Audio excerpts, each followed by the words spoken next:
यदि आप अपने परिणामों को पढ़ नहीं सकते हैं, पुराणों को पढ़ने के साथ साथ परिणामों को पढ़ना होता है, अपनी प्रणति को पढ़ना होता है। यदि आप पुराण तो पढ़ते हैं पर परिणामों को नहीं पढ़ते हैं, प्राणों को नहीं पढ़ते हैं, खुद के प्राणों को नहीं समझते हैं, दूसरे के प्राणों को परिणामों को नहीं समझते हैं, तो आप तो कहना चाहिए जड़ के समान है, अचेतन के समान है, आपकी वैल्यू नहीं है, जीवों के लायक नहीं है। जैसे परिणामों का ही पता नहीं है कि हम कौन से भाव कर रहे हैं, हम क्या बोल रहे हैं, हम क्या कर रहे हैं, इसका कैसे फल मिलेगा, इसका क्या फल मिलेगा, इसका कब फल मिलेगा, ऐसा किसका कैसा फल मिलेगा। यदि यही नहीं जानते पहचानते हो तो कैसे पढ़े लिखे हो, कैसे समझदार हो, कैसे अनुभवी हो, कैसे जीव द्रव्य हो, कैसे ज्ञानी हो। वस्तुतः सबसे अमूल्य संपत्ति निधि है इस जीव के अच्छे भाव। जिसके अच्छे भाव हैं बहुत बड़ा आदमी है वो। जिसके भाव सुंदर हैं वो व्यक्ति सुंदर है, जिसके काम सुंदर है वो व्यक्ति सुंदर है। जिसका चेहरा सुंदर है वो सुंदर नहीं माना जाता है। जिसका शरीर देखने में सुंदर लग रहा है वो सुंदर नहीं माना जाता है। क्यों? इसलिए कि उस शरीर में तो क्या लगना है, लुगरिया लगनी है। क्या लगना? तो उसको अपन कैसे अपना कहें? व्यक्ति गोरा है या काला, मरने के बाद राख तो दोनों की एक जैसी होती है। इसलिए उसकी चर्चा अपन नहीं करते। चर्चा उसकी करेंगे जो अपना है, अपने साथ जाने वाला है। तो जघन्य जो पीतलेशा है, जघन्य मैंने कहना चाहिए हल्के स्तर के शुभ परिणाम वे भी कैसे होते हैं आप देखिए जरा। जाने कज्जम लिखा है वो करने योगों को जानता है कि इस मानव जीवन में क्या है करने लायक। देव पूजा, गुरु पास्ती, श्राद्ध, संयम, तपदानी करने लायक हैं, आत्म कल्याण करने लायक है, परोपकार करने लायक है, स्वाध्याय करने लायक है, जीवों की रक्षा करने लायक है। जो जितने सत्कृत्य हैं उन्हें जानता है। अकार्य को भी जानता है कि ये साध व्यसन है अथवा जो भी बुरी आते हैं, लते हैं, कमजोरियां हैं, अवगुण हैं, असंयम है, ये अकार्य हैं, नहीं करने लायक हैं।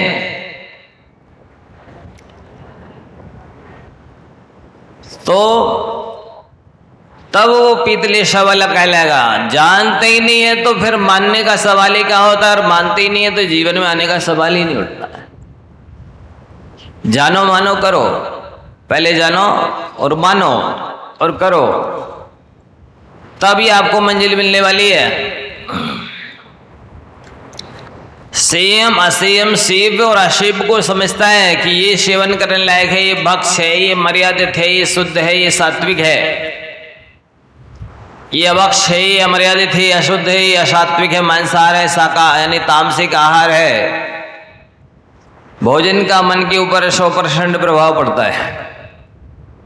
इसीलिए कहा गया जैसा खाओ अन्न वैसा हो मन, जैसा पियो पानी वैसी बोलोगे वाणी। तो व्यक्ति राजसिक आहार नहीं छोड़ना चाहता है, तामसिक आहार नहीं छोड़ना चाहता है, इनडायरेक्ट वो मांसाहार भी कर रहा है, फिर सात्विक परिणाम कहां से हो?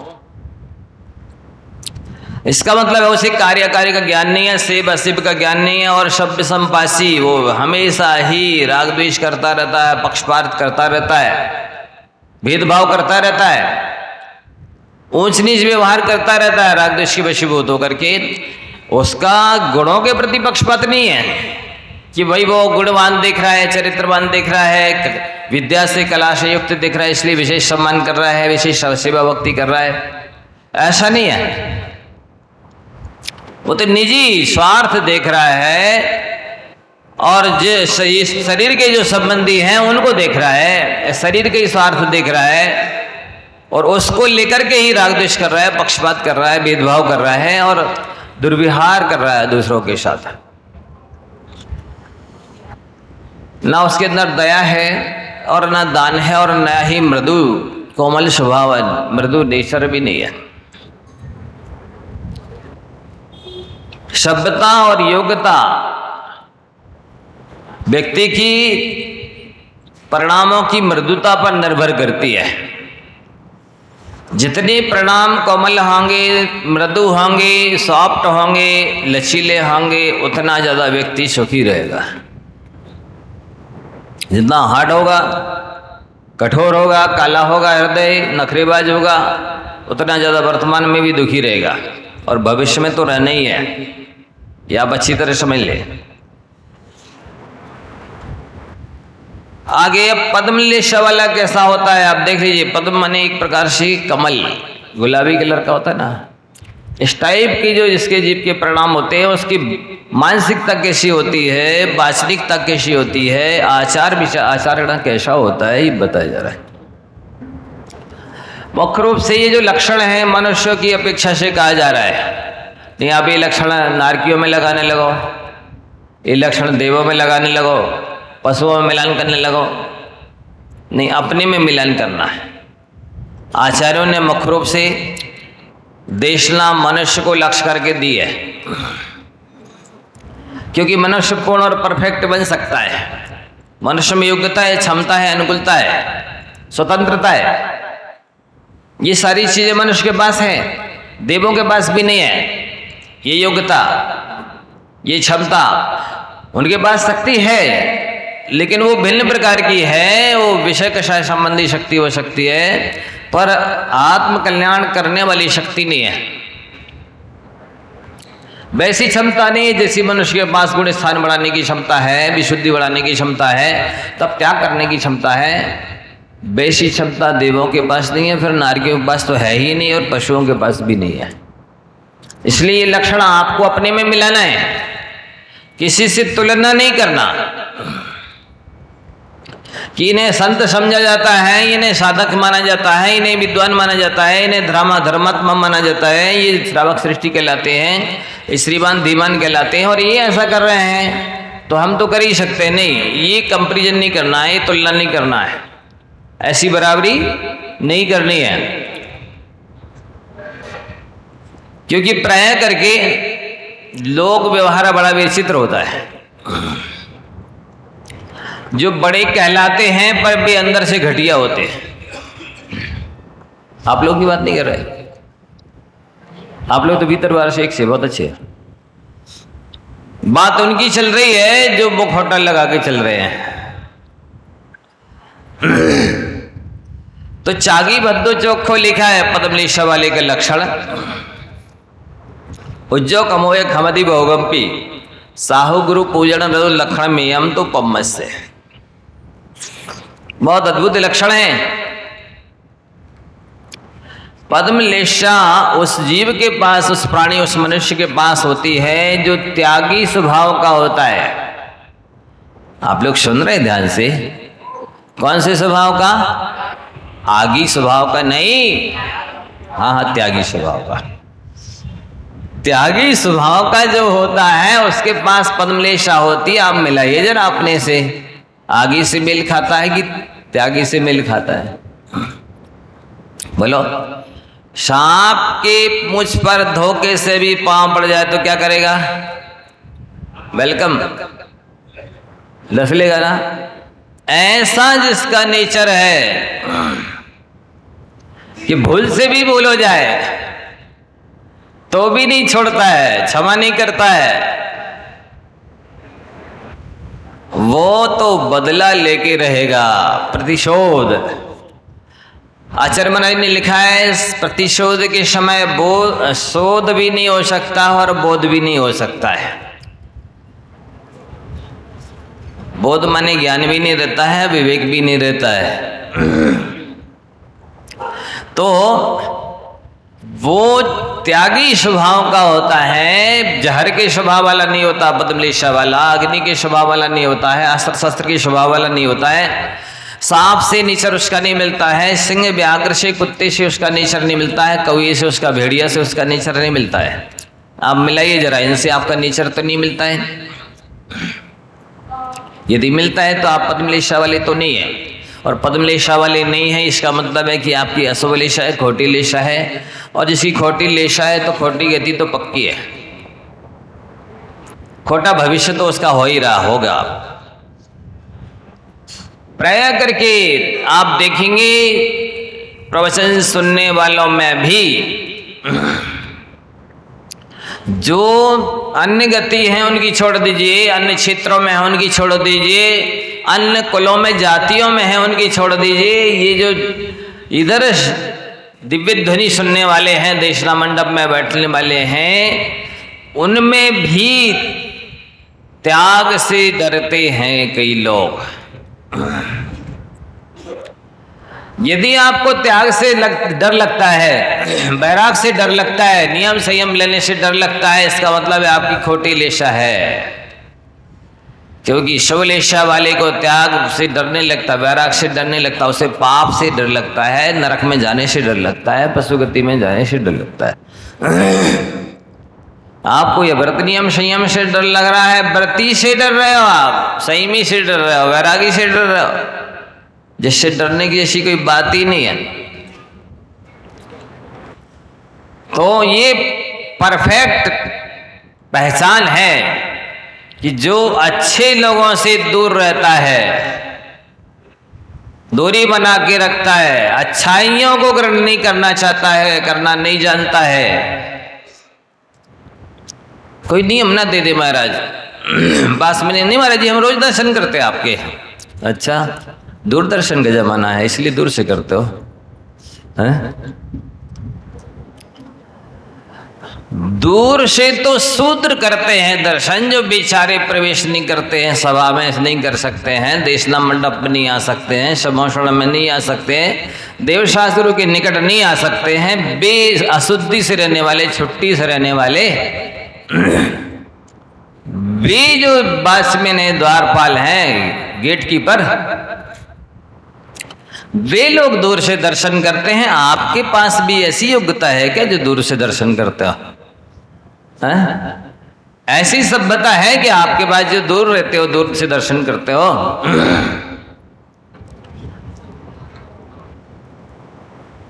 जो त्यागी स्वभाव का है वो तो कहता है पावन मेरे नैन भई तुम दरसते, हे देव हे शास्त्री गुरु महाराज आपके दर्शन कर लिए तो मेरे नेत्र पवित्र हो गए। पावन पाणी भय तुम चरणन परसते, मैंने आपके चरणों का स्पर्श कर लिया, ये मेरे अशुद्ध मांस के हाथ भी पवित्र हो गए।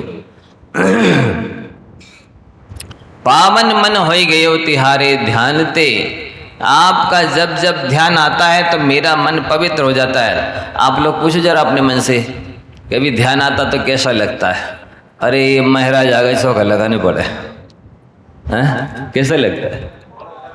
नहीं, आप लोगों को तो लगते ही होगा, वैसे हम आपकी बात नहीं कर रहे थे।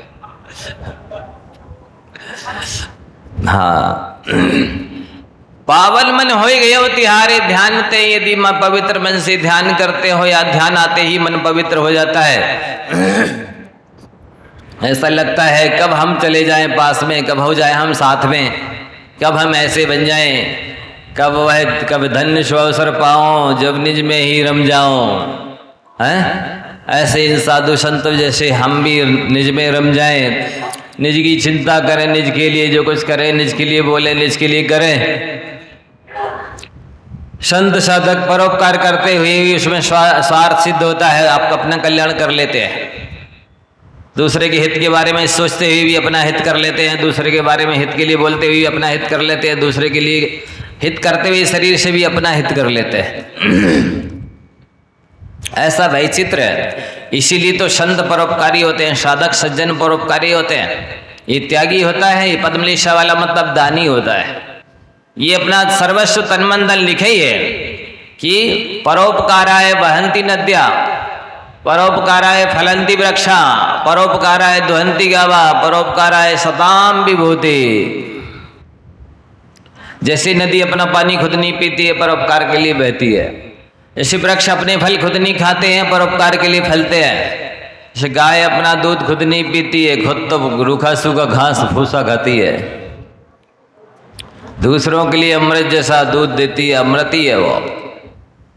ऐसे ही जो त्यागी इस पद्मलेशा वाला होगा, त्यागी होगा, वो परोपकार के लिए सब कुछ दे देगा। ऐसा नहीं होगा कि चमड़ी चली जाए पर दमड़ी ना जाए। अब वो दमड़ी चलती नहीं है, पहचानेंगे नहीं लोग दमड़ी क्या कहलाती है। चमड़ी चली जाए पर दमड़ी ना जाए, ना पैसा ना जाए, ऐसा नहीं होता। ऐसे इस टाइप का नेचर आपने देखा होगा चीटा का होता है। वो चीटा स्किन पकड़ ले और उसको छुड़ाओ तो पकड़ के छुड़ा दोगे तो उसकी गर्दन वही लग जाएगी और उसका आधा शरीर इधर अलग हो जाएगा। ऐसा तीव्र मूर्छालु लोल भी होता है वो चीटा। इस टाइप के नेचर वाले मनुष्य भी होते हैं। बे धन नहीं छोड़ेंगे, बाकी सब चला जाए, तन चला जाए, अपने सिद्धांत चले जाए, अपना आचार विचार चला जाए, अपना सत्य चला जाए, अपना ईमान चला जाए, सब चला जाए, धन नहीं छोड़ेंगे। ये अशुभ लेशा वालों की पहचान है। जो पद्म लेशा वाला है वो तो त्यागी होता है, सब चला जाए, मेरा ईमान बचा रहे, मेरे सिद्धांत बचे रहे, मेरा धर्म बचा रहे, मेरे कर्तव्य बचे रहे, मेरी आवश्यक बचे रहे, मैं अकर्मण्य ना हो जाऊं, कर्तव्यहीन ना हो जाऊं, कर्तव्य से चित ना हो जाऊं, जिसकी चिंता रहती उसे। वो कल बताया था ना कि जैसे एक दृष्टांत दिया था, एक माँ 3 साल से प्रतिदिन श्रीफल चढ़ा रही है कि हमें प्रतिमा मिल जाए, प्रतिमा हो जाए, हम संयम में ना मर जाए।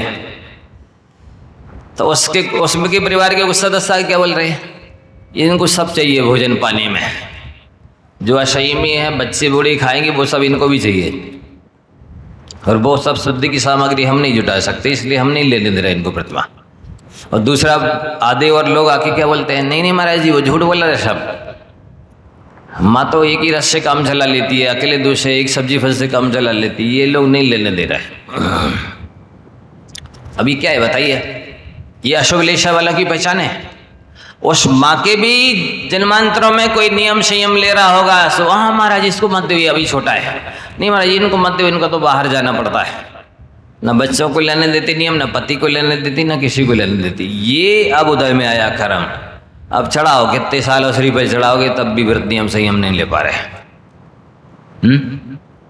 होता है सब, मैंने भी देखा है। आचार्य महाराज के लिए कई लोगों ने 30-35 साल तक खूब श्रीफल चढ़ाए, कई श्रीफल चढ़ाए, नहीं मिली मेरी दीक्षा। इतने ड्राई फ्रूट्स चढ़ाते थे, थाली भर भर की अच्छी, टोटल जितने भी ड्राई फ्रूट्स हो सकते सब कुछ जमा करके भी चढ़ाए। इतनी बड़ी थाल, मैंने अगली सगी अपनी आंखों से देखा है, इतनी बड़ी थाल में 64 विधि विधान का जैसे होता ना 64 खाने भर करके पूरे ड्राई फ्रूट्स भर करके चढ़ाए। गुरुदेव रत्नात्रय चाहिए, उनको फिर भी नहीं मिला। 35 साल तक देखा मैंने। मत लेने दो किसी को नियम संयम व्रत विधान में, ना जाने दो मंदिर पूजा करने, ना जाने दो प्रवचन सुनने, ना जाने दो क्लास सुनने, ना जाने दो, ना लेने दो प्रतिमा दीक्षा, ना लेने दो, ना सुना स्वाध्याय करने दो। अनंत काल तक तरसोगे चरित्र लेने के लिए, और बिना चरित्र के सुखी होने ही नहीं है, सो सुखी भी नहीं हो पाओगे। डालो अंतराय, करो विघ्न, रोड़ा अटकाओ, बहानेबाजी करो, इनको ये खाने चाहिए। बताओ कितनी भाईचारी, कितना झूठ है, हाँ? कैसे उनके कर्म और ये कैसे जी कर्म बांध रहे हैं। अब ये आपको समझना है, इसलिए खूब प्रेरणा करो लोगों को। आप जाओ, पूजा करो, अभिषेक करो, व्रत लो, नियम संयम पालो, प्रवचन सुनो, स्वाध्याय करो, क्लास में जाओ, खूब आहार देने जाओ। कभी नहीं कहना ये जो काम तो निपटा जा पहले, जब तक ये आहारी हो जाएगा। अब कल तो गए थे, रोज रोज तुम्हें एक ही काम है। अरे षटकर्माणी देने लिखा है, ये 6 आवश्यक प्रतिदिन करने हैं, प्रतिदिन चौका लगाओ। अब आओगे नहीं महाराज जी, हमें पता है एक ही बार हो गया, फिर अरे कैसे नहीं आओगे, झूठ बोलते हो। आपके पुण्य में ताकत होनी चाहिए, आप विधि मिलाइए। पुण्य तो तीर्थंकरों को खींच लेता है, रिद्धिधारी मुनिराजों को खींच लाए, जंगल में खींच लेता है। राम सीता ने जंगल में रिद्धिधारी मुनिराजों को हाथ दिए थे, जंगल में रिद्धिधारी मुनिराजों को हार दिए थे। कहाँ वो चंदना थी बताइए, बेड़ियों में जकड़ी थी, बंधन में थी, वहां महावीर भगवान पहुंच गए। विधि बन गई, पड़गान हो गया।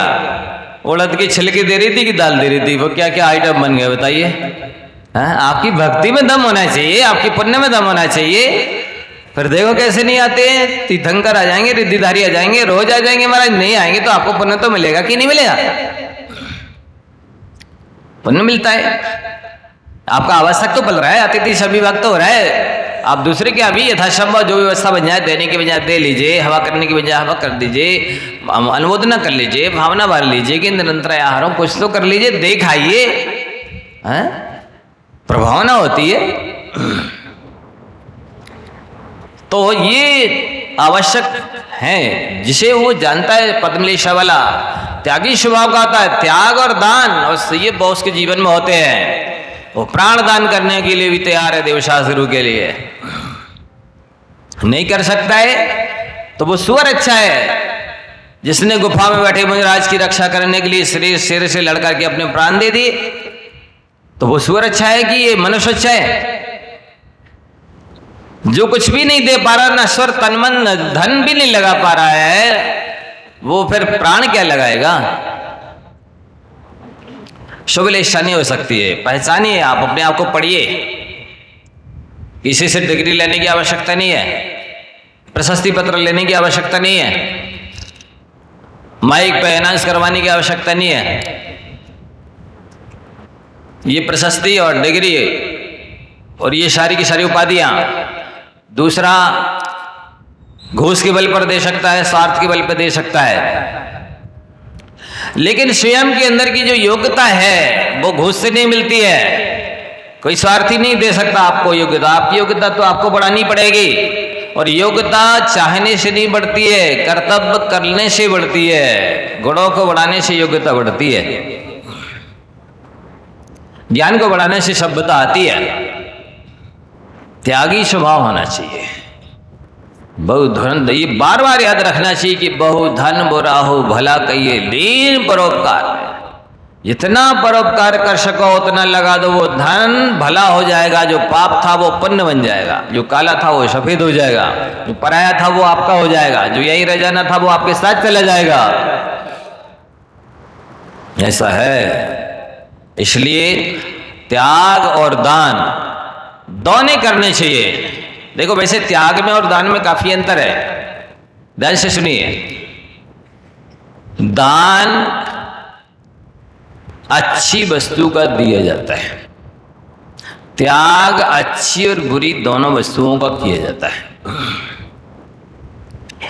औषधि का त्याग भी किया जाता है और दान भी दिया जाता है। आहार का दान भी दिया जाता है और त्याग भी किया जाता है। अभय का दान दिया जाता है, त्याग नहीं किया जाता। बोलो, जीवों की रक्षा का त्याग किया जाता है कि दान दिया जाता है? जीवों का अभय दान दिया जाता है। औषधि ज्ञान का दान भी दिया जाता है और ज्ञान का त्याग नहीं किया जाता है। माँ बाप का दान दिया जाता है कि त्याग किया जाता है? दीक्षा लेते हैं तो त्याग किया जाता है कि किसी को दान में दे आते हैं कि हम भाई दीक्षा लेने जा रहे हैं? नहीं, क्या किया जाता बोलो? तो ये त्याग किया जाता है, बीवी बच्चों का, माता पिता का आत्मकल्याण के लिए किया जाता है। दान तो है ऊपर से लगाई जाने वाली औषधि के समान, और त्याग है अंदर से पिए जाने वाले काढ़े के समान। दानी स्वर्ग पाता है, त्यागी मोक्ष पाता है। दानी गद्दे पर बैठता है, त्यागी सिंहासन पर बैठता है। दानी दान करने के बाद भी अपेक्षा रख सकता है, लाख का देकर करोड़ की अपेक्षा रखी जा सकती है, त्यागी अपेक्षा नहीं रखता है। तो ये बहुत अंतर है। त्याग श्रेष्ठ है, पूजनीय है, और दान प्रशंसनीय है। त्याग में और दान में बहुत अंतर है, जमीन आसमान का अंतर है। लेकिन फिर भी त्यागी है, ये पद्मलेशा वाला है, ये दोनों के लिए तत्पर रहता है। जिसका त्याग किया जा सकता है उसका त्याग, ऐसे नहीं ये तो हमारी फेवरेट चीज है, ये नहीं छोड़ सकते हम। मतलब ये पौद्गलिक इंद्रिय का विषय फेवरेट है, आत्मा फेवरेट नहीं है। यदि अपना फेवरेट होती ना तो कोई भी बाह्य की वस्तु फेवरेट नहीं होती। जिस आत्मकल्याण के लिए तो कहा गया है तीनों लोगों को छोड़ देने चाहिए। परिवार के कल्याण के लिए एक व्यक्ति को छोड़ देना चाहिए और गांव के कल्याण के लिए परिवार को छोड़ देना चाहिए और देश के कल्याण के लिए सब कुछ छोड़ देना, मतलब राष्ट्र को छोड़ देना चाहिए और आत्मकल्याण के लिए तीनों लोगों को छोड़ देने चाहिए। आत्मकल्याण सर्वोपरि है, श्रेष्ठतम है, उसके लिए तीन लोग की संपत्ति छोड़ने को कहा गया है। आप आत्मकल्याण के लिए फेवरेट चीज नहीं छोड़ पा रहे हैं। इससे अपने आप पता चलता है कि आपको भोगासक्ति है, शरीर के प्रति आसक्ति है, ममत्व है कि आत्मा के प्रति राग है। आत्मा के प्रति जैसे राग होगा, आत्मकल्याण की जैसे चिंता होगी, वो कोई भी चीज को फेवरेट नहीं कहेगा कि ये मेरी तो फेवरेट चीज, ये मैं नहीं छोड़ सकता। जबकि कहा गया है जितनी प्रिय चीज छोड़ोगे अगले जन्म में अनंत गुनी क्वालिटी में और क्वांटिटी में ज्यादा मिलने वाली है। नियम है यह, जो कुछ भी छोड़ोगे उससे अनंत गुना मिलेगा। क्या करो? दान दो। ये कहा गया है तो इस पर विश्वास नहीं आपको, पुण्य पाप पर विश्वास नहीं है, आत्मकल्याण की चिंता नहीं है, आत्मा के अंदर अनंत सुख है, उस सुख से वंचित रह जाओगे, ये फेवरेट चीज नहीं छोड़ पाओगे, तो ये चिंता नहीं है, ये विवेक नहीं है तुमको, इसलिए तो छोड़ नहीं पा रहे।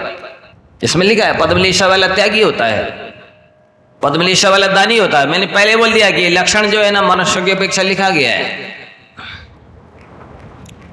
सारा उपदेश, सारी दिव्य ध्वनि मुख्य रूप से मनुष्य के लिए और मनुष्यों में भी मुख्य रूप से पुरुष के लिए है। मतलब पुरुषों ने दिव्य ध्वनि खिलाई है, पुरुषों ने ग्रंथ लिखे हैं, तो पुरुषों का पक्ष लिया है, ऐसा है नहीं। पुरुष के पास ही योग्यता है, पुरुष का पास ही क्षमता है कल्याण करने की, मुनि बनने की, मोक्ष प्राप्त करने की। महिलाओं के पास नहीं है। नारकियों देवों की छोड़ो, पशुओं की छोड़ो, इसलिए पुरुष को लक्ष्य करके उपदेश दिया गया है कि पुरुष हो तो पुरुषार्थ करो, मूछ वाले हो तो पूछ वाले मत बनो। क्या कहा? मूछ वाले हो तो पूछ वाले मत बनो। तो ये उपदेश योग्यता को देखते हुए दिया गया है, पक्षपात नहीं किया गया। वीतरागी आचार्य पक्षपाती होते हैं, वीतरागी भगवान पक्षपाती है, वो प्रत्यक्ष हानि पक्षपात करेंगे। उनको पता है किसके पास योग्यता है, किस कौन क्या कर सकता है, उस हिसाब से उपदेश दिया है। सामने जैसा श्रोता आता है वैसा उपदेश दिया जाता है। मतलब ये है, यदि कोई भील आएगा, शिकारी आएगा, उससे बोलेंगे मांसाहार छोड़ दो, नहीं छोड़ेगा तो फिर कुछ ना कुछ छुड़ाएंगे, कुछ नहीं छोड़ेगा तो कहीं कौआ का मांस छोड़ दो, चलो। ये भी कोई उपदेश है, ये भी कोई त्याग है, ये कोई भी नियम संयम। हाँ, ये भी त्याग है, ये भी नियम संयम है। नहीं, हम खाते ही नहीं कभी, भले नहीं खाते, लेकिन नियम होता है, संकल्प होता है। संकल्प से ही निर्जरा होने वाली है, संकल्प से ही पुण्यबंध होने वाला है, संकल्प से ही आत्मा हल्की होने वाली है, संकल्प से ही आत्मा के अंदर जो विद्वान अनंत रिद्धियां, सिद्धियां, शक्तियां हैं, अनंत ज्ञान, दर्शन, बल, सुख है, वो सब प्रकट होने वाला है। अभिव्यक्तिकरण उसी से होने वाली है, नियम संयम से, दान त्याग से। शुभ लेशा तभी बनेगी। आपका हमारा तो नियम नहीं लेने का नियम है तो समझ लो तुम्हारी परम कृष्ण लेशा है। तुम जहां तक नीचे जा सकते हो संज्ञान के साथ में, वहां तक जाने की तैयारी कर रहा, क्योंकि तुम्हारे नियम नहीं लेने का नियम है ना लो बेटा। लेकिन वहां जाके हमको याद करोगे, अच्छा है, वहां भी याद आ जाएगी तो कम से कम हो सकता है कि ये वेदना अनुभव सम्य दर्शन की उत्पत्ति के लिए कारण बन जाए। तो अभी व्यर्थ नहीं है देश न सुनना, प्रवचन सुनना।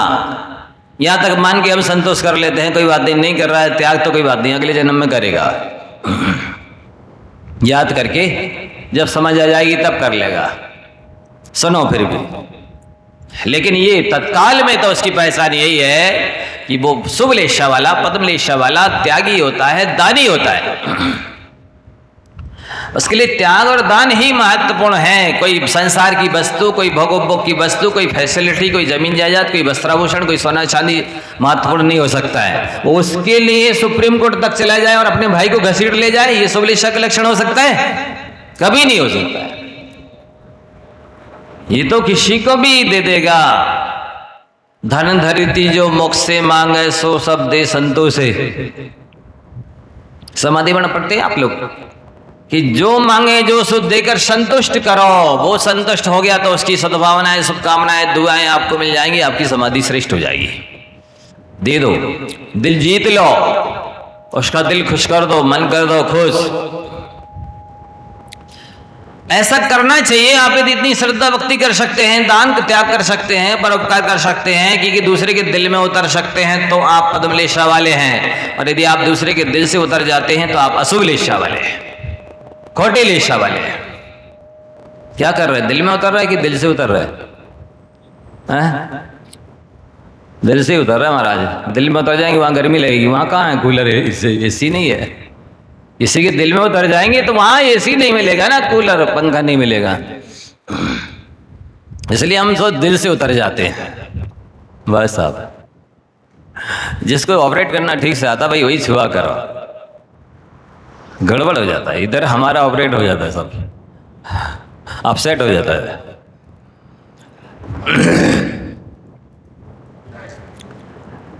तो पीछे के श्रोता को सुनाई नहीं दे रहा, आप क्या सुनाएंगे? वो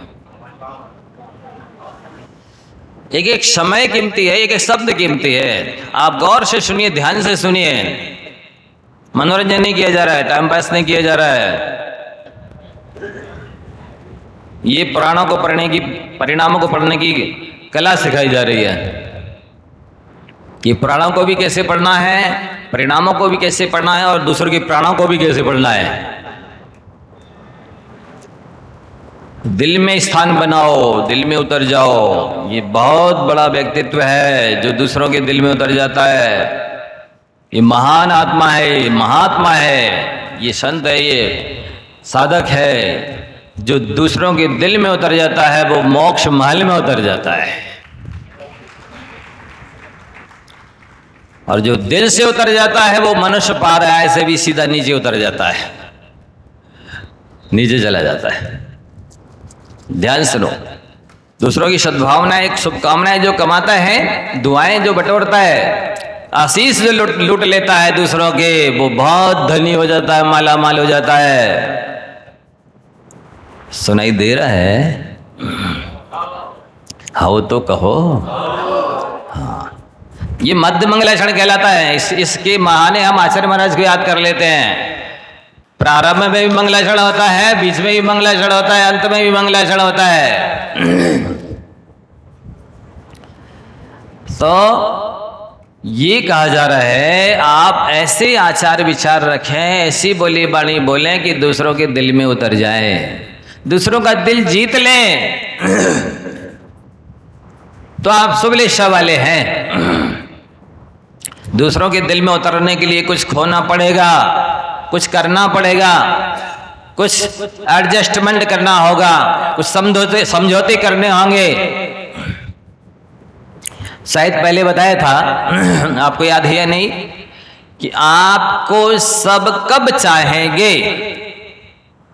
जब आप उनकी बहुत सारी बातों से समझौता करेंगे, उनकी बातें मानेंगे, उनके अनुसार चलेंगे, तो वो आपको चाहेंगे। आपको सब कब चाहेंगे? जब आप उनकी बहुत सारी बातों से समझौता करेंगे, उनके अनुसार चलेंगे, एडजस्टमेंट करेंगे, उनके काम आएंगे, तो वो आपको चाहेंगे। और आप सबको कब चाहेंगे? जब आप दूसरों के गुण देखेंगे तो उन्हें चाहेंगे, अवगुण देखेंगे तो नफरत होगी, घृणा होगी, ईर्ष्या होगी, द्वेष होगा, दूरी बनाने का भाव आएगा। इसलिए भला इसमें है कि आप दूसरों की गुण देखें, त्यागी बने। त्यागमयी ही आत्मा का स्वभाव है, आत्मा का धर्म है, आत्मा का गुण है। और त्याग से ही आत्मा के लक्ष्य की प्राप्ति होने वाली है। ग्रहण करना आत्मा का स्वभाव नहीं है, धर्म नहीं है, ये विभाव है, ये परिग्रह है, ये याचकपना है, ये भिखारीपना है, ये लोभीपना है। ग्रहण करना एक कबाड़ीपना है, ये आत्मा का स्वभाव नहीं है। आत्मा का स्वभाव तो त्याग करते जाना है। आप ही बताइए, पत्थर में से मूर्ति कब निकलती है? जब एक्स्ट्रा पत्थर को बिल्कुल काट छांट दिया जाता है, हटा दिया जाता है, भगवान प्रकट हो जाते हैं। इसी तरह से आपने जो ऊपर से लाद लिया है, पर को अपना मान लिया है, उसको छोड़ दीजिए, आपकी भगवान आत्मा प्रकट हो जाएगी। त्याग से ही शांति मिलने वाली है। एक बार एक श्रोता ने सुना प्रवचन सुन करके गया, अपने गांव घर जा रहा था। रास्ते में नदी पड़ती थी और नदी को नाव से पार करना पड़ता था। वो श्रोता भी पहुंचा नाव से मैं बैठकर पार करने के लिए, और प्रवचनकार भी पहुंचे। श्रोता ने पैसे दिए, उसने नाव पे बिठा लिया। उस प्रवचनकार के पास पैसे थे नहीं। मन में आया, चलो ये गुरु है, उपकारी है हमारे, हमको उपदेश देते हैं, इनके पैसे भी दे दो। उस पार पहुंचने के बाद बोलता है श्रोता, देखो आप बोलते थे कि त्याग करो त्याग करो, त्याग में सुख है, हमारे पास नहीं होते तो हम आपको नदी कैसे पार उतारते। वो साधक बोले कि आपने त्याग किया है तब नदी पार हुई है, जेब में रखे रहते तो कैसे नदी पार करती, बता दो।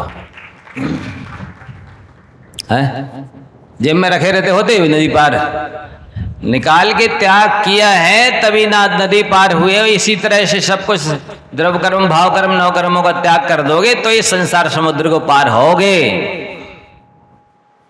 जिसे बांध के रखे रहोगे तो पार होने वाले नहीं है। आप इसे बहुत अच्छे से समझें। ग्रहण करने की जो आदत है, जैसे तराजू से समझ सकते हैं, तराजू के जिस पलड़े पर वजन होता है वो ऊपर जाता है कि नीचे, कहाँ जाता है? तो इसी तरह से जो परिग्रह को ग्रहण करेगा वो कहाँ जाएगा? आप लोगों की बात नहीं कर रहे। अच्छा लगता है ना आपको ऐसा कह देते तो, कि हम तो बच गए। आप जिससे कह रहे होंगे महाराज कह रहे होंगे, नहीं ऐसा कह देने से आप बचेंगे नहीं। ये तो हम आपको प्रसन्न करते हैं, संतुष्ट करते हैं बस। आप भूल नहीं जाना।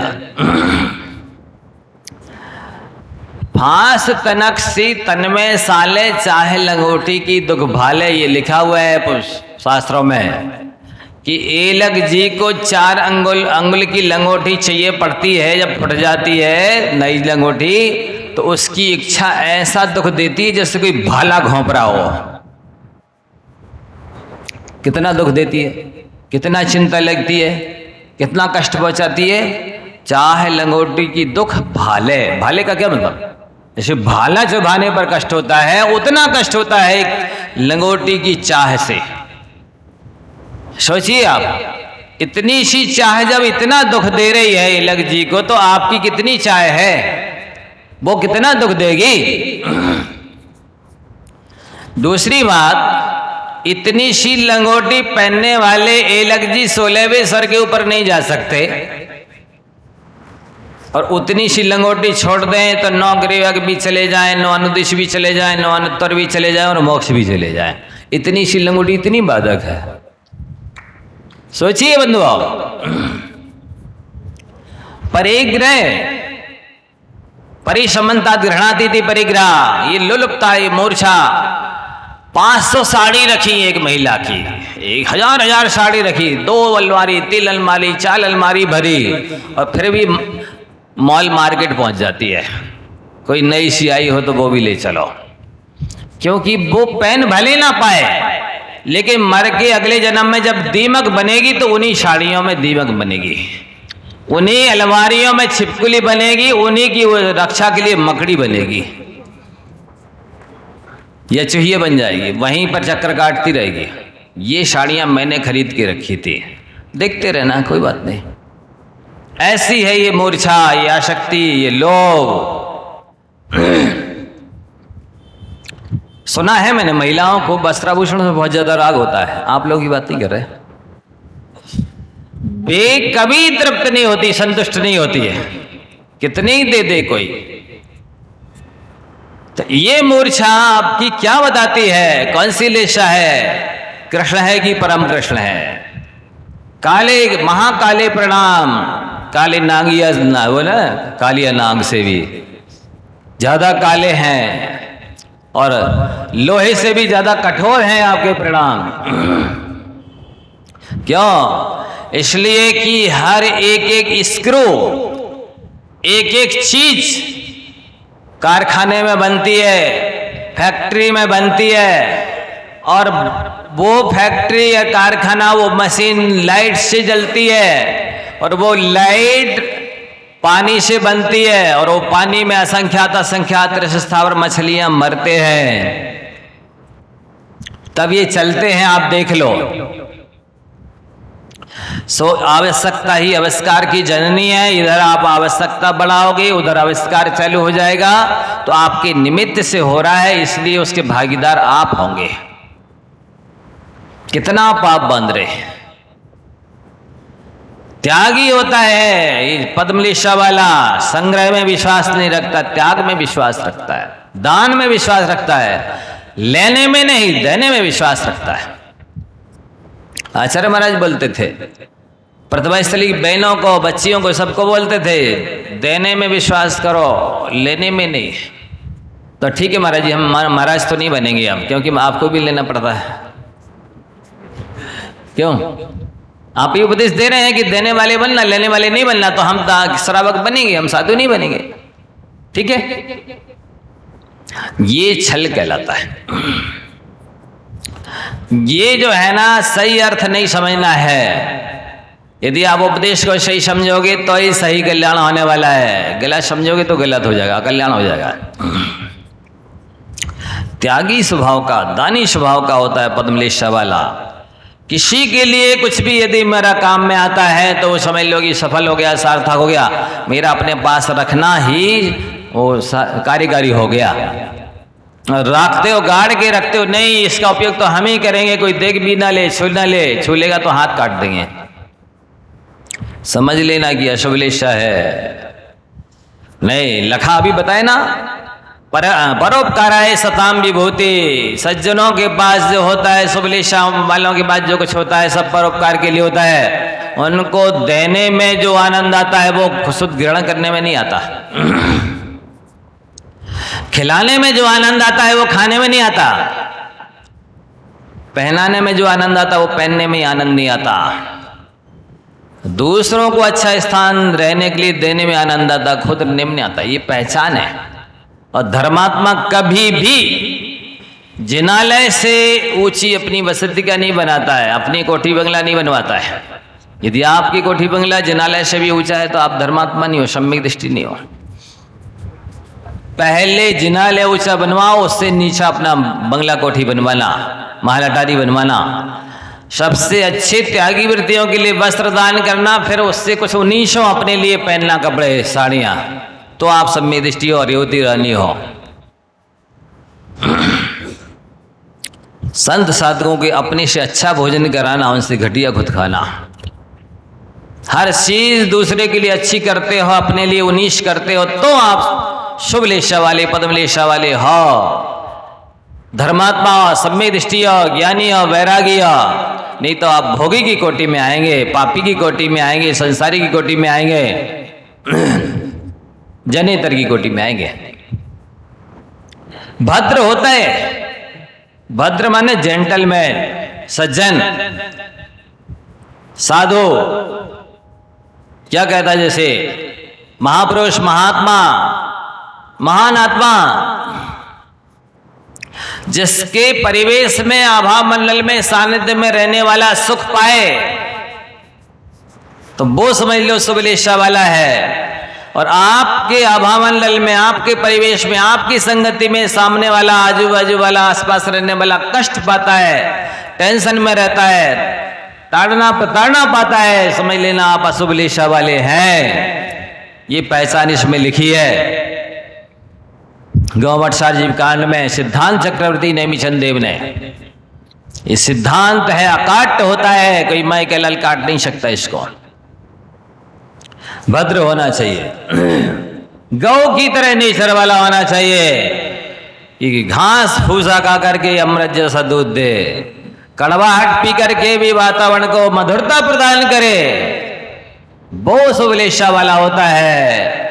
दूध पी करके भी जहर उगलने वाला तो कालिया नांग होता है? नहीं, आप ही लोग बताइए, सांप को दूध पिलाते हो क्या उगलता है? तो जो दूध पी करके जहर उगल रहा है वो नाग नहीं तो क्या है? जितना मिलता जाए उतना ग्रहण करता जाता है, वो आग नहीं तो क्या है? आग में डालते जाइए ईंधन, कभी कहेगी आग नहीं दो, अब नहीं डालो, बोलो। तो जो ग्रहण ही करता है जाता है, कभी मना नहीं करता, वो आग नहीं तो क्या है? और जो दूध पी करके भी जहर उगलता है वो नाग नहीं तो क्या है? और जो थोड़ी देर रह करके नष्ट हो जाए वो झाग नहीं तो क्या है? झाग माने फैन होता है।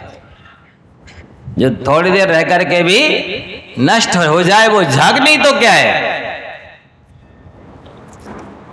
और जो पर्व कहलाए और शरीर को गंदा कर दे तो वो फाग नहीं तो क्या है? शूद्रों का त्योहार, जिसमें एक दूसरे को रंग डालना, गुलाल डालना, कीचड़ उछालना, किसका त्योहार है ये? शूद्रों का त्योहार। कई आ जाएंगे लिपुत करके, क्या है ये? इसे कोई त्योहार कहते, इसे कोई धर्म कहते? ये कोई पर्व है जिसमें स्किन खराब हो जाए, स्किन डिजीज हो जाए, चर्म रोग हो जाए, कोड़ हो जाए, सेवा हो जाए, दांत खाज हो जाए, इसमें कई जोड़े कपड़े खराब हो जाएं, कईयों से लड़ाई वड़ाई हो जाए, और इस पर धोने जाए, नहाने जाए, सोसी तालाब में डूब जाएं, मर जाएं। ये धर्म है? ये तालाब है? ये पर्व है? क्या है ये? देवी की नहीं है। कब से चला है ये त्योहार? इसका लक्ष्य क्या है? किसने चलाया है? क्यों मनाना चाहिए? कुछ नहीं, पुराना माना होली है।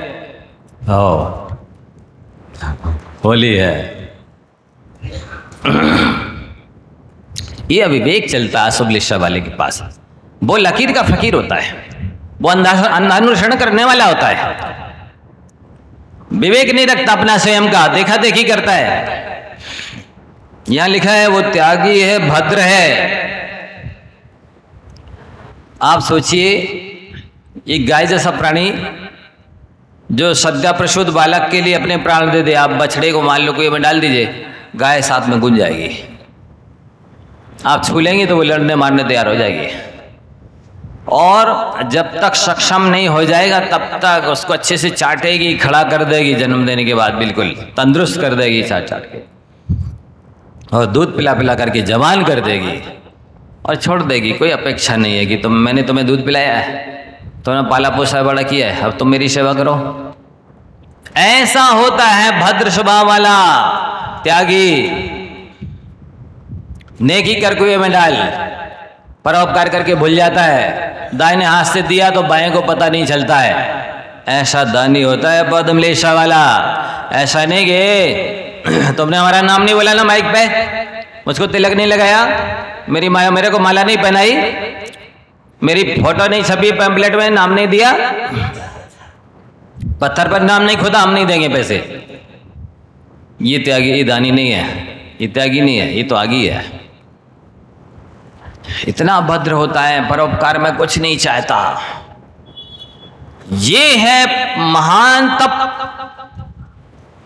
कैसे तप हो गया? स्वार्थ त्याग की कठिन तपस्या बिना खेद जो करते हैं। पढ़ते हो कि नहीं पढ़ते? वही तो हम कह रहे हैं। स्वार्थ त्याग करके परोपकार करो, इसको कठिन तपस्या कहा गया है। इससे ही शीघ्राति शीघ्र मोक्ष मिलने वाला है। स्वार्थ नहीं त्यागा, स्वार्थ के लिए कुछ किया है तो वो किया नहीं, वो उपकार नहीं किया है, वो तो व्यापार किया है। आपने किया, बदले में चाह लिया।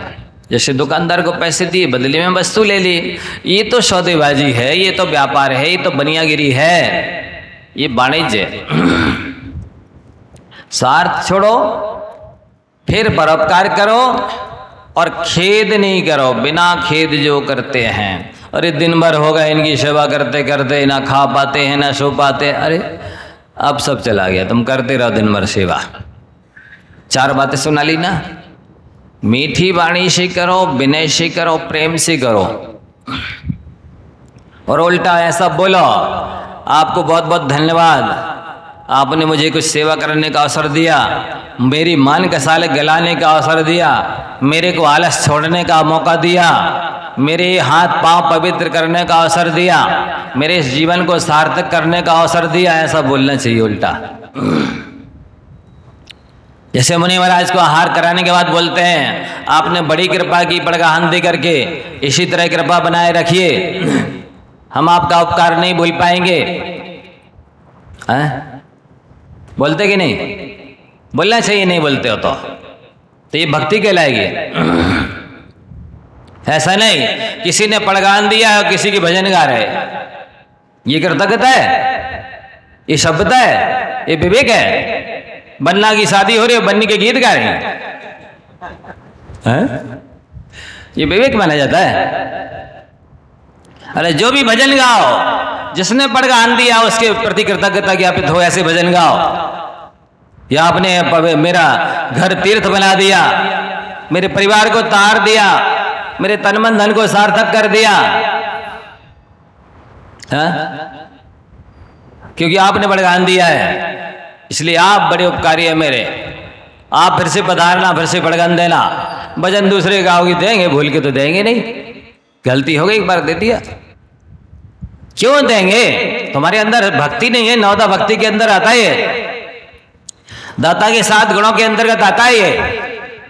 श्रद्धा, भक्ति, तुष्टि, कृतज्ञता, अलोभ, निर्लोभ, क्षया, क्षमा, दया, ये गुण हैं दाता के, वो है ही नहीं आपके अंदर, काहे को देंगे? वो तो तुरंत इनका फल इनको पता चल, मैं दे सकता हूं लेकर के, इतने इनने इतना पुण्य कमाया, इतने इनने इतना कमाया, सब दिखता है। कौन कैसे नवदा भक्ति कर रहा है, कैसे दाता के कितने गुण हैं, कितनी विनय है, कितनी श्रद्धा भक्ति है। ऐसे भी कई महिलाएं भी दर्शन करने आएंगी, द्रव का डिब्बा दिखाएंगी महाराज को खाली, क्या हम आए थे पूजा करने द्रव लेकर के। महाराज को ना चढ़ाई, ना घुटना टेके, ना नमोस्तु किया, और दूसरा का उपात प्रक्षालन करने आए, उसी समय भी चले जाए। कितना पुण्य कमाया आपने? पुण्य नहीं कमाया, पाप कमाया है। क्योंकि आप अवसर को ठुकरा के जा रहे हो, अपनी असभ्यता अयोग्यता प्रकट करके जा रहे हो। हम नास्तिक हैं, आस्था नहीं रखते, श्रद्धा भक्ति नहीं रखते, कृतज्ञता नहीं रखते हैं आपके प्रति, ये बता के जा रहे हो। इसका ही फल मिलने वाला है। तो पद्मलेशा वाला त्यागी होता है, भद्र होता है, गाय की तरह बिल्कुल सरल और परोपकारी। गौ नेचर बहुत अच्छा माना जाता है, चंद्रमा का नेचर बहुत अच्छा माना जाता है, पानी का शीतल नेचर अच्छा माना जाता है, दूध का नेचर अच्छा माना जाता है। हर्र होती है, मातेव हित कारणी। मेरे पास एक दवाई लिखी रखी है त्रिफला से संबंधित, कि 12 महीना किस चीज के साथ त्रिफला खाना है तो आपके सारे रोग नष्ट हो जाएंगे। 12 महीने खाते रहिए, ये दवाई नहीं, ये भोजन है। तो उस जैसे वो त्रिफला हितकारी गुणकारी है, ऐसा ही भद्र होता है, सज्जन होता है, चोखा आदमी होता है पद्मलेशा वाला। उपकार ही करता, अपकार तो भूल के भी नहीं करता, स्वप्न में भी नहीं करता। उज्जो कमोय, और अच्छे कामों में हमेशा उत्कंठित रहता है, तत्पर रहता है, आगे रहता है, दूसरों को, अनेक लोगों को सहयोग प्रदान करता है। जैसे मान लीजिए अभिषेक का टाइम हो रहा है, स्वयं अच्छा बढ़िया अभिषेक के लिए जल खींच करके वैसे छान करके जबानी डाल करके प्राशुभ करके रख दिया, करिए आप सब लोग अभिषेक शांति धारा, द्रव धो करके रख दी, करिए आप सब लोग पूजन, आप करेंगे मेरे को आनंद आएगा। ये उज्जव कर्म कहलाते, उत्कृष्ट कर्म कहलाते हैं। आहार बना के रख दीजिए, आप सब आहार दीजिए, मुझको तो देखने का सुनने का आनंद है। ऐसा नहीं ये तुम लोग आगे भीड़ लगाने के लिए, हमने सवेरे से मेहनत करी, चौका लगाया, हमारे परिवार के लोग देंगे, चलो चलो पीछे। ये असभ्यता है, ये विवेक है, ये उद्दंडता है। अरे आपको तो सौभाग्य मिला था कि महाराज की वजह से इतने सारे लोग आ गए आपका घर पवित्र करने के लिए। कौन आ रहा था आपके घर? इतने सारे लोग आ गए, आप जितने आहार देंगे उन सबका छठा हिस्सा आपके खाते में जाएगा। आपने चौका लगाया शुद्ध वो 100% पुण्य मिल ही रहा है। आपको तो बोलना चाहिए आप अच्छे आए, आज रोज आया करो और आहार दो, अच्छे से दो। देखो कितना अच्छा अवसर है, आप सबके भी दर्शन हो गए महाराज के साथ साथ, आप सबके भी चरण पड़ गए महाराज के साथ साथ। अरे एक दिन ऐसा व्यवहार कर लो कि व्यक्ति जिंदगी भर नहीं भूले, आप रोज फिर उसके यहाँ जावे तो भी वो अच्छा व्यवहार करे, और जहाँ कहीं मिलो ऊपर बिठाए, आगे बिठाए और सहयोग करे। नहीं, आपके घर गए थे, आपने कितना बढ़िया व्यवहार किया था, हम तो अब जिंदगी भर भी करें आपके साथ ऐसा व्यवहार तो हम उपकार नहीं चुका पाएंगे। भूल ही ना पाए कि यार इनके आहार देने क्या गए थे, कितना अच्छा व्यवहार किया था, और बिना खाए नहीं भेजा। नहीं, आपको तो खा के ही जाना पड़ेगा। कहाँ आते हैं आप, आज मुश्किल से तो आए हैं, महाराज के निमित्त आए हैं, आप तो बिना खाए नहीं जा सकते। ऐसा व्यवहार कर लो कि इस जन्म में तो क्या, जब तक मोक्ष न जाओ तब तक ना भूले। आपका उपकार ही करता रहे, सहयोग करता रहे, सम्मान करता रहे, प्रशंसा करता रहे, ऐसा व्यवहार करना चाहिए। ये भद्र स्वभाव कहलाता है, ये चोखा स्वभाव कहलाता है। ऐसे नहीं, हमने तो थाली लगा के रखी, तुम पूजन करने आए, बैठ गया, उठो यहाँ से, हम पूजन करेंगे, हमने छाना है पानी, हम अभिषेक करेंगे, चलो यहाँ बाद में कर लेना। ये अशुभलेशा है, ये कठोर नेचर है। पद्मलेशा वाला ऐसा नहीं होता है, वो तो अच्छी देव पूजा के लिए अनुकूलता बना करके, गुरुओं की सेवा करने के लिए अनुकूल बना करके, श्राद्ध के लिए टेबलें, बेंचें, पुस्तकें, विद्वान सबकी व्यवस्था करके, और दूसरे लाभ उठाएं और ये देख करके ही संतुष्ट होते भगवान। इसी तरह सब लोग लाभ ले, धर्म ध्यान करें, सबका कल्याण हो। संयम भी पलवा करके खुशी होते हैं, स्वयं पाल ले तो क्या कहना, दूसरा भी पाल ले तो प्रसन्न होते। अच्छा है, कम से कम कल्याण तो कर रहे हैं, ये भाव होना चाहिए। दूसरा तपस्या कर रहा तो सहयोग प्रदान करे, मनोबल बढ़ाएं, स्तुति करें, प्रशंसा करें, अनुकूलता प्रदान करें। आप तपस्या कर रहे हैं, हम तो नहीं कर पा रहे हैं, ये होना चाहिए।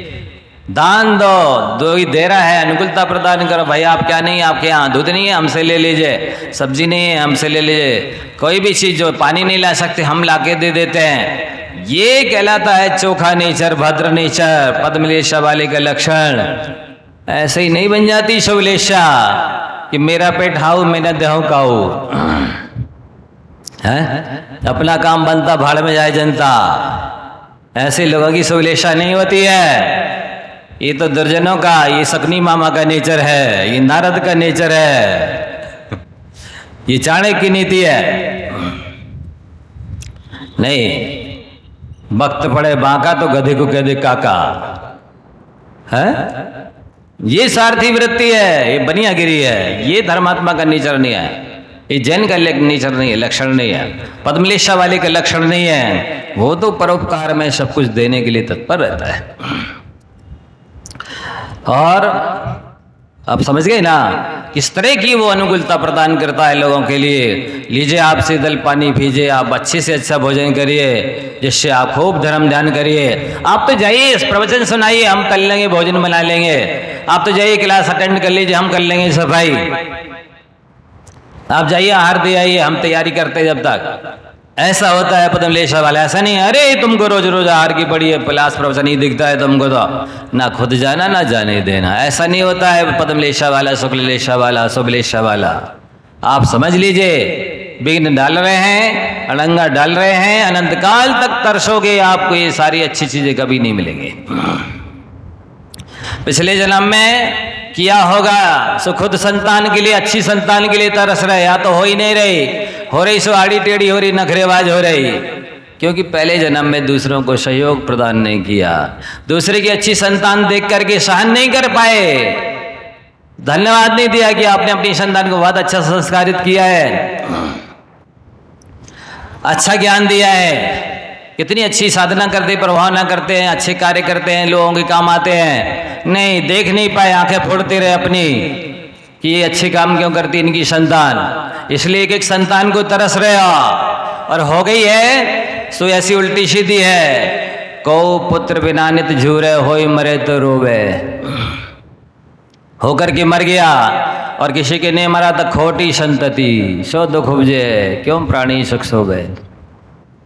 लिखा कि नहीं बैराग भावना में, खोटी संतति है, व्यसनी है, उजड्ड है, उद्दंड है, ना विनय करती है, ना बात मानती है, ना सेवा करती है, उल्टे और लाभ इतने खर्चे के लिए चाहिए, हम ये खाना, ये पीना, ये पहनना, ये ओढ़ना। सो काम में तो कुछ नहीं आ रहे, उल्टे और सता रहे। ये दूसरों को सहयोग नहीं दिया है, धर्म में आगे नहीं बढ़ने दिया है, इसका परिणाम है। अभी और करो, आगे इससे अनंत गुनी दुर्दशा होने वाली है। घड़ी तो बहुत आगे चली गई। तो बंधुओं, ये परिणाम आपको स्वयं संभालना है। इनको संभालने की शक्ति तो तीर्थंकर के पास भी नहीं है। ये क्षमता आचार्यों के, उपाध्यायों के, रिद्धिधारी मुनिराजों के पास भी नहीं है। आपके परिणाम आपको संभालना है, आपके परिणामों की परीक्षा आपको करना है, आपको परिणामों की देखरेख आपको करना है।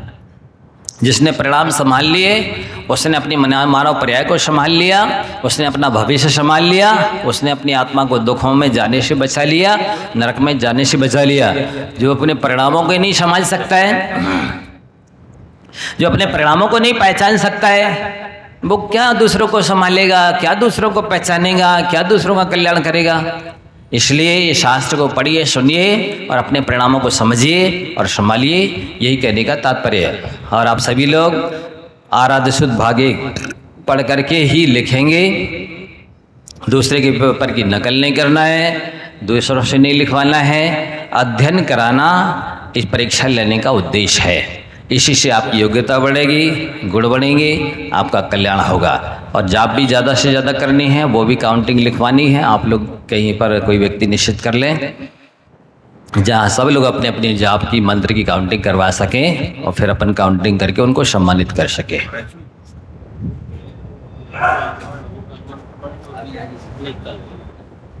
और सुनो, कल जो है ना एक बहुत मतलब कहना चाहिए ऐसा दिन है, ईद कहलाती, बकरीद कहलाती है। कितने जीव मर जाएंगे, कितने नरक की तैयारी कर लेंगे, क्या हो जाएगा।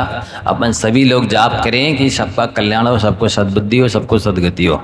कल जब मुनि श्री की मंगल दिशा होगी तो आचार्य भगवंत की महापूजन होगी। उसके बाद 108 बार का सामूहिक हम महामंत्र का जाप करेंगे और उसके बाद मुनि श्री की मंगल दिशा होगी। सभी लोग समय पर आए, जिनको जीवों पर दया है वो सभी लोग समय पर आएंगे। हम सामूहिक रूप से 108 बार ब्रह्मकार महामंत्र का जाप करेंगे। जवाणी के ज्ञान से सूझे लोकालो, सर्वाणी मस्तक धरो सदा देत हूँ। हे जिनवाणी भारती तोह जपो दिन रैन, जो तेरो शरणा गए सो पावे सुख चैन। देव भजो अरहंत को गुरु सेवा निर्गन, दया धर्म पालो सदा यही मोक्ष का पंथ। कल